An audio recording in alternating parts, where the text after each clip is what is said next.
నమస్కారం. మను కథలకు స్వాగతం. ఈరోజు మనం నవతెలంగాణ ఆదివారం సోపతిలో ప్రచురింపబడిన బొమ్మను గీస్తే అనే ఒక చక్కటి కథను విందామండి. రచించిన వారు రమేష్ మాండ్రా. బాగా రాస్తారండి వీరి కథలు నేను ఇంతకుముందు ఒకటి రెండు చదివాను, మాట్లాడాను కూడానండి, వారితో బాగా మాట్లాడతారు. ఇక కథలోకి వెళ్తున్నానండి. కొన్ని ప్రయాణాలు కేవలం మనల్ని గమ్యానికి మాత్రమే చేర్చవు, దాచుకోవడానికి కొన్ని జ్ఞాపకాలను కూడా ఇస్తాయి. అవి కొత్త ప్రదేశాలైతే కొంతకాలమే గుర్తుంటాయి. అదే కొత్త మనుషుల పరిచయాలైతే ఇంకో కొత్త గమ్యానికి దారి చూపిస్తాయి. అలాంటి ప్రయాణమే రవి జీవితంలో కూడా గత సంవత్సరం సంక్రాంతికి ఊరికి వెళ్తున్నప్పుడు జరిగింది. రవి ఒక స్కెచ్ ఆర్టిస్ట్. తన కనులకి అందంగా కనిపించే వాటినే కాకుండా తను గీసిన ప్రతిదీ చూసే వాళ్ళకి అందంగా కనిపించేలా చేయాలనేది తన తపన. ఏ ఆర్టిస్ట్కైనా తన పనిని వేరే వాళ్ళు పొగిడినప్పుడే కదా మరి నిజమైన ఆనందం, ఆ కళకి కూడా గౌరవం. అలా తనకి నచ్చిన పనిని చేస్తూ హైదరాబాద్లో ఉండేవాడు రవి. సరిగ్గా సంక్రాంతికి 3 రోజులు ఉందనగా వాళ్ళ అమ్మ దగ్గర నుండి ఫోన్ వచ్చింది. హలో రవి, ఊరికి ఎప్పుడొస్తున్నావు అని అన్నది అమ్మ. అమ్మ, నాకు పని ఉంది, నేను రాలేను.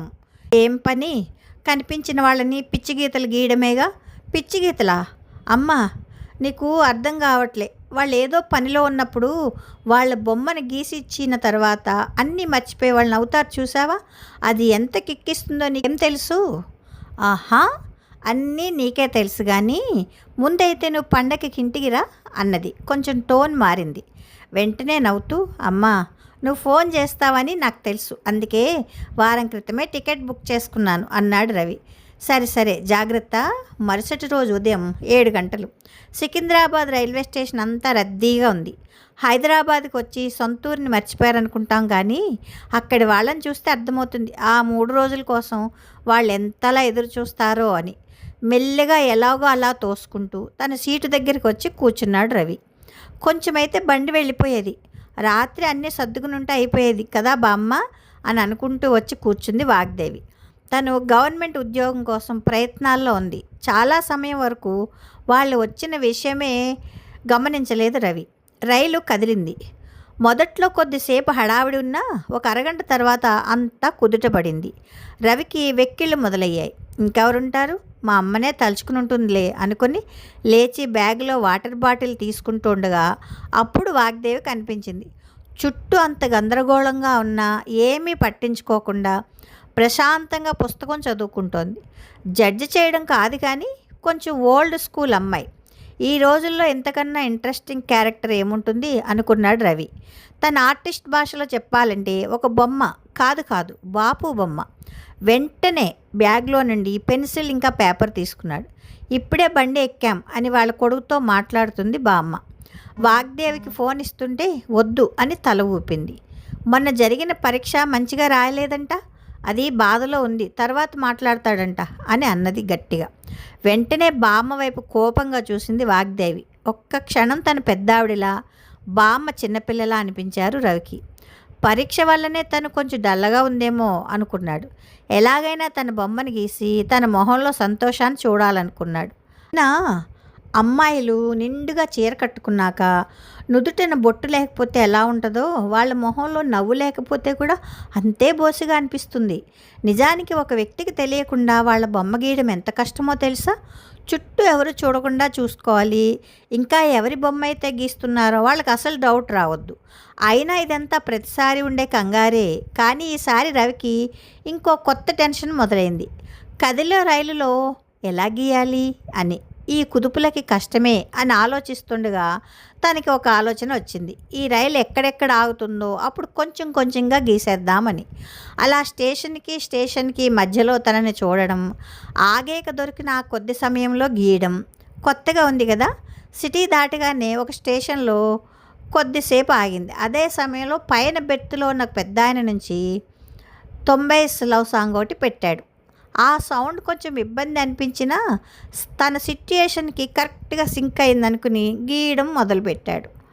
తను మాత్రం ఎవరిని పట్టించుకోవట్లేదు. విచిత్రం ఏమిటంటే ఒక పక్క బామ్మ ఫోన్ వాడుతుంటే వాగ్దేవి మాత్రం పుస్తకం చదువుతుంది. బహుశా తను ఇంకా ఆ ఎగ్జామ్ గురించి ఆలోచిస్తుందేమో. తనతో ఎవరైనా మాట్లాడిస్తే బాగుండు అని అనుకుంటుండగా ఆమె ఎదురుగా కూర్చున్న వాళ్ళు, బామ్మగారు ఎక్కడి వరకు అని అడిగారు.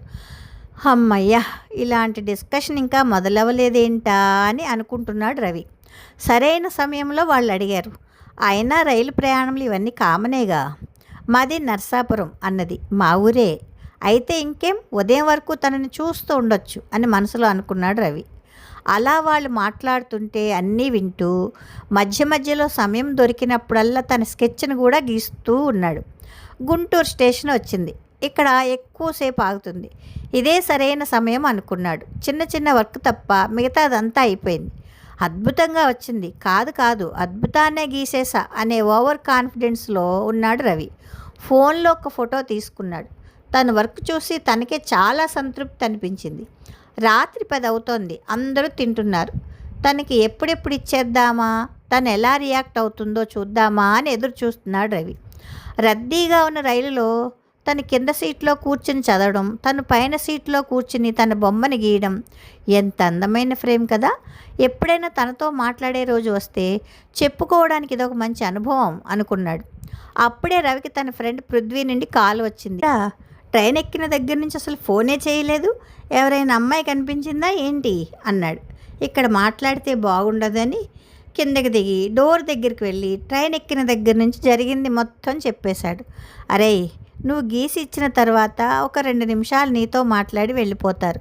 ఆ మాత్రం దానికి నువ్వు అంతలా ఆలోచించడం అవసరం అంటావా అన్నాడు పృథ్వీ. నిజమే, కానీ ఈ రోజుల్లో ఎగ్జామ్స్ కోసం బాధపడడం, అసలు ఫోన్ గురించి ఆలోచించకపోవడం, ఇలాంటి వాళ్ళు అరుదేగా అన్నాడు రవి. మరి అలాంటి వాళ్ళు తిరిగి ఇష్టపడడం కూడా ఎంత కష్టమో ఆలోచించు అన్నాడు. ఇద్దరూ వాళ్ళ సోదిలో మునిగిపోయారు. చాలా సమయం అవుతోంది. కొద్దిసేపటి తర్వాత రవి వెళ్ళి చూసేసరికి అందరూ పడుకున్నారు. లైట్స్ కూడా ఆఫ్ చేసేశారు. మళ్ళీ ఉదయం వరకు ఎదురు చూడాలి అని చాలా డిసప్పాయింట్ అయ్యాడు. మంచి మూమెంట్ మిస్ అయింది అని దిగులుగా కూర్చున్నాడు. తనకి మామూలుగానే అంత త్వరగా నిద్ర పట్టదు. ఇంకా అలా జరిగేసరికి నిద్ర ఏమొస్తుంది. అందుకే ఫోన్లో ఒక సినిమా చూడడం మొదలుపెట్టాడు. కొద్దిసేపు అలా చూస్తూ మెల్లిగా నిద్రలోకి జారుకున్నాడు. ఉదయం మెలకు రాగానే చూస్తే నర్సాపూర్ స్టేషన్ వచ్చింది. ఎదురుగా ఆమె లేదు. ఫోన్ నైట్ మొత్తం ఆన్లోనే ఉండేసరికి ఛార్జింగ్ అయిపోయింది. ఆ జనాలను దాటుకొని బయటకు వచ్చి చూశాడు. తను ఎక్కడా కనిపించలేదు.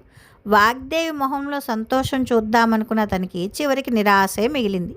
ఇంటికి వచ్చేశాడు. స్నానం చేసి టిఫిన్ కోసం వంటగదిలోకి వెళ్ళాడు. వాళ్ళమ్మకి జరిగింది మొత్తం చెప్పాలనుకున్నాడు. చిన్నప్పటి నుంచి తనకి ఇదే అలవాటు. తను కలిసేదే కొద్ది మందితో. అందుకేనేమో జీవితంలో ఏది జరిగినా వెంటనే వాళ్ళకి చెప్పడం అలవాటైపోయింది. లోపలికి వెళ్ళగానే ఏమైందిరా అలా ఉన్నావు అన్నది. ఏమైంది, బాగానే ఉన్నానుగా అన్నాడు. మొహం ఏదో తేడా కొడుతుంది అన్నది. అమ్మ ముందు మనం ఏమైనా దాచగలమా? వెంటనే తను గీసిన బొమ్మను చూపించాడు. ఎవర్రా ఈ అమ్మాయి ఇంత అందంగా ఉంది? నిన్న రైల్లో వచ్చేటప్పుడు చూశాను. అవునా, సేమ్ చందమామ లెక్కనే ఉందిరా అన్నది. అవును కదా, నాకు కూడా అట్లనే అనిపించి గీసా. అబ్బా అని రవి వైపు చూసింది. తనేమీ మాట్లాడలేదు. అవును, నువ్వు గీసిన తర్వాత వాళ్ళకి ఇచ్చేస్తావు కదా, మరి ఇది మాత్రం నీ దగ్గర ఎందుకుంది అడిగింది. కొంచెం అనుమానం వచ్చింది. నువ్వే కదమ్మా చిన్నప్పుడు ఎప్పుడైనా చందమామని గీసినప్పుడు జాగ్రత్తగా దాచుకునేదానివి, అందుకే ఇప్పుడు దాచుకున్నా అన్నాడు నవ్వుతూ. ఈ కథలు నాకు చెప్పకు. సరే సరే ఆగు చెప్తా అని మొత్తం చెప్పేశాడు. మరి మొద్దులాగా ఎందుకు అంతసేపు పడుకున్నావు అని తిట్టు ప్లేట్లో టిఫిన్ పెట్టింది. హాల్లోకి వచ్చి తింటున్నాడు. అందరి ఫోటోలు పెట్టినట్లే నువ్వు గీసిన ఈ అమ్మాయి ఫోటో కూడా ఇన్స్టాగ్రామ్లో పెట్టొచ్చు కదరా. ఈ ఊరే అన్నావు కదా, ఎవరైనా చూస్తే తనకు చెప్తారుగా అన్నది. తన అనుమతి లేనిది ఫోటో పెడితే బాగోదమ్మా, ఏమైనా అయితే జైలుకే అన్నాడు. అమ్మో అంతేనా, సరే కానీ నువ్వైతే ఈ 3 రోజులు ఏం ఆలోచించకుండా ప్రశాంతంగా ఉండు సరేనా అన్నది. అమ్మ ఎంత చెప్పినా మనం మనుషులం కదా, మనం లోపలికి ఒక విషయం చేరిందంటే దానంతా చూసే వరకు నిద్రపడుతుందా చెప్పండి. ఊరిలో ఉన్న 3 రోజులు ఏ పని చేస్తున్నా లోపల తన ఆలోచనలు మాత్రం వస్తూనే ఉండేవి రవికి. తర్వాత అలా ఊర్లోకి వెళ్ళి స్కూల్ ఫ్రెండ్స్ అందరూ కలిసి సరదాగా పాత ముచ్చట్లన్నీ మళ్ళీ గుర్తు చేసుకున్నారు. జీవితంలో మనం ఎంతమందిని కలిసినా స్కూల్ ఫ్రెండ్స్తో ఉన్నట్లు ఉండలేం కదా. 3 రోజులు కొంత సమయం ఫ్రెండ్స్తో, మరికొంత సమయం ఫ్యామిలీతో అలా గడిచిపోయింది. అదేంటో అర్థం కాదు. హైదరాబాద్లో ఉన్నప్పుడు ఆ ఆగిపోయిన గడియారంలో అస్సలు టైం అయిపోదు. అదే ఊరికి వచ్చినప్పుడు గడియారంలో ఎవరో చేపెట్టి ఫాస్ట్గా తిప్పినట్టు తొందరగా అయిపోతుంది. మరుసటి రోజు ఉదయమే వెళ్ళిపోవాలి. అందరూ రేపు హైదరాబాద్ వెళ్ళిపోతారు. తను కూడా వస్తుందేమో అనే చిన్న నమ్మకం తనది.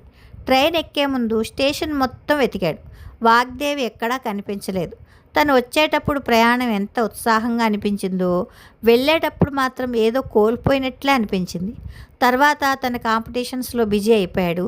4 నెలలు గడిచిపోయాయి. ఒకరోజు తనకి ఆర్ట్ కాంపిటీషన్ ఉంటే వెళ్ళడానికి ఆటో కోసం ఎదురు చూస్తున్నాడు.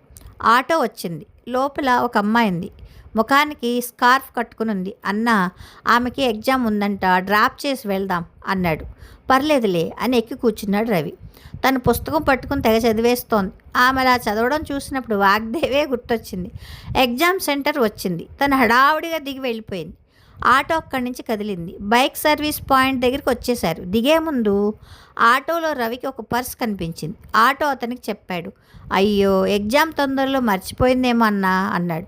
పర్సు ఓపెన్ చేసి చూశాడు రవి. హాల్ టికెట్ కనిపించింది. అందులో ఉంది ఎవరో కాదు, తను ట్రైన్లో చూసిన వాగ్దేవినే. తెలియకుండానే ముఖం మీద చిన్న చిరునవ్వు. డెస్టినీ అంటే ఇదేనేమో అనుకున్నాడు. ఒక ప్రయాణంలో మిగిలిపోయిన ప్రశ్నకి ఇంకో ప్రయాణంలో సమాధానం దొరకడం అంటే అది నిజంగా డెస్టినీనే కదా మరి. వెంటనే ఎగ్జామ్ సెంటర్ దగ్గరికి బయలుదేరారు. అన్నా, నువ్వు ఇక్కడే ఉండు, తను వస్తే మెయిన్ గేట్ దగ్గరికి రమ్మను అని చెప్పాడు రవి. గేట్ దగ్గర ఉన్న సెక్యూరిటీ వాళ్ళకి బ్యాగ్ ఇచ్చి ఆమె వస్తే ఇవ్వమని చెప్పి తను కూడా వెతకడం మొదలుపెట్టాడు. ఎక్కడా కనిపించలేదు. మళ్ళీ గేట్ దగ్గరికి వెళ్ళి అడిగాడు. తను ఇప్పుడే లోపలికి వెళ్ళిపోయింది అన్నారు. అన్నట్టు తను పర్సు తీసుకుని వచ్చేటప్పుడు ఒక చిన్న విషయం జరిగింది. చెప్పడం మర్చిపోయా. రవి తను గీసిన తన స్కెచ్ వెనకాల గీసిన తేదీ అలానే తన నెంబర్ రాసి వాగ్దేవ్ పర్సులో పెట్టాడు. కొద్దిసేపటి తర్వాత రవి అక్కడి నుంచి తన ఆర్ట్ కాంపిటీషన్కి బయలుదేరాడు. అక్కడికి వెళ్ళాక కూడా అప్పుడప్పుడు ఫోన్ చూసుకుంటున్నాడు, తను కాల్ చేస్తుందేమో అని. తన పని ముగించుకుని రూమ్కి వచ్చేశాడు. తన దగ్గర నుంచి ఇంకా కాల్ రాలేదు. రాత్రి 8:30 అవుతుంది. కొత్త నెంబర్ నుంచి కాల్ వచ్చింది. తనే అని గట్టిగా నమ్మి కాల్ లిఫ్ట్ చేశాడు. హలో, రవిగారా? నేను వాగ్దేవి. ఉదయం హాల్ టికెట్ తెచ్చి ఇచ్చినందుకు థ్యాంక్స్ అని అన్నది. హాయ్, ఎగ్జామ్ ఎలా రాశారు అడిగాడు. బాగానే రాశాను అన్నది. తన ఆర్ట్ గురించి ఏమైనా చెప్తుందేమో అని ఎదురు చూస్తున్నాడు రవి.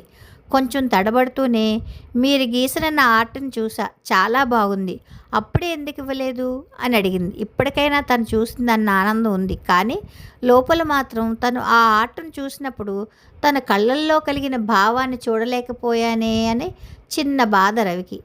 ఆ రోజు ఇవ్వాలనుకున్నా, కానీ నేను ఇచ్చేలోపే మీరు వెళ్ళిపోయారు. ఎలా అయితే ఏంటి, ఇప్పటికైనా చూశారు, కొంచెం భారం తగ్గింది అని అన్నాడు నవ్వుతూ. భారమా? అయినా మీరు మీ ఇన్స్టాలో పెట్టి ఉంటే నేను ఎప్పుడో చూసేదాన్ని అని అన్నది. వెంటనే, ఇన్స్టానా? మీరు నా పేజీ ఇంతకుముందే చూసారా అడిగాడు. మామూలుగా మన నర్సాపూర్కి సంబంధించిన అవి పేజీస్ కొన్ని ఫాలో అవుతూ ఉంటా. అలా ఒకసారి అనుకోకుండా మీ పేజీ చూసా అన్నది. అవునా? మా అమ్మ కూడా అంది ఇన్స్టాగ్రామ్లో పెట్టరా అని, కానీ మీ పర్మిషన్ లేకుండా ఎలా అని ఆగిపోయాను అని అన్నాడు రవి. ఏంటి, మీ అమ్మకు కూడా చూపించారా? చూపించడమా? ఎంత మంచి కాంప్లిమెంట్ ఇచ్చిందో తెలుసా? అవునా, థ్యాంక్ యూ అని చెప్పండి అన్నది. అలా ఇద్దరి మధ్య పరిచయం మొదలైంది. ఇద్దరు చూసిన మనుషులు, తిరిగిన ప్రదేశాలు చాలా వరకు ఒకటే కావడం వల్లనేమో కొన్ని విషయాల్లో మాత్రం వెంటనే కనెక్ట్ అయ్యేవాళ్ళు. ఒక్కటే ఊరు నుంచి కావడం వల్ల వాగ్దేవి కూడా ముందు నుంచే రవితో పరిచయం ఉన్నట్లే మాట్లాడేది.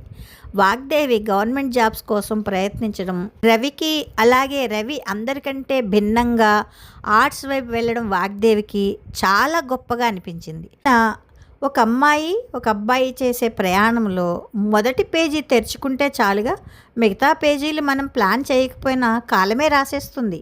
అలా సరదాగా మొదలైన వాళ్ళ మాటలు రోజు రోజుకి చాలా డీప్గా మారిపోయాయి.